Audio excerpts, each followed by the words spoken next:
இன்றைய ஆத்மீக தேன்.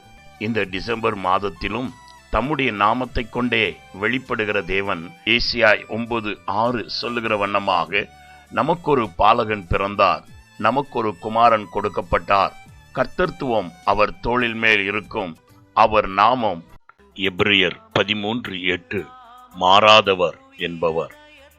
இன்று தினத்தின் தியானத்திற்காக மல்கியா 3:6 உங்களுக்காக நான் வாசிக்கட்டும். நான் கர்த்தர், நான் மாறாதவர், ஆகையால் யாக்கோப்பின் புத்திரராகிய நீங்கள் நிர்மூலமாவதில்லை. ஆம் பிரியமானவர்களே, நாம் நிர்மூலமாகாதிருப்பது அவருடைய சுத்த கிருபை. இந்த ஆண்டின் ஆரம்பத்திலிருந்து இம்மட்டுமாய் எவ்வளவோ தீங்குகள், கண்ணீர்கள், வியாதிகள், மேடுகள், பள்ளத்தாக்குகள் வந்திருக்க கூடும். ஆனாலும் கர்த்தருடைய சுத்த கிருபை நம்மை தாங்கி, ஏந்தி, சுமந்து, தப்புவித்து நடத்தி வந்ததல்லவோ. அவைகளை எண்ணி நாம் துதிக்கிறவர்களாய் இருக்கும் பொழுது, என்றும் மாறாத தேவன் நம்மை உடனிருந்து வழி நடத்த வல்லவராய் இருக்கிறார். அவர் தம் செயலில் மாறுவதில்லை.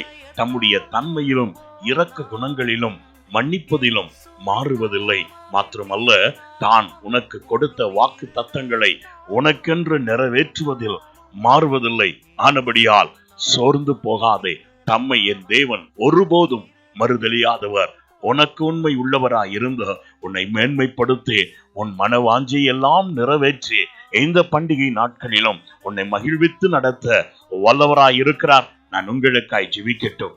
எங்களை எப்பொழுதும் நேசிக்கிற எங்கள் அன்புள்ள பிதாவே, எங்கள் மேல் மிகவும் கருசனை கொண்டவரே, எங்களுக்காக எல்லாவற்றையும் செய்து முடிப்பதில் நீர் உண்மை உள்ளவர் என்பதை நாங்கள் அறிந்திருக்கிறோம். ஆண்டவரே, உம்முடைய வாக்குகளில் ஒன்றும் மாறுவதில்லை, உம்முடைய செயல் திறனில் ஒன்றும் மாறுவதில்லை.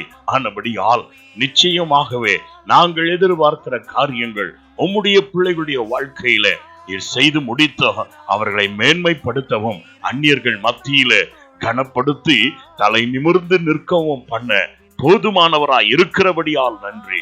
அப்படியே செய்வீராக. இயேசுவின் நாமத்தில் பிதாவே, ஆமென். God bless you.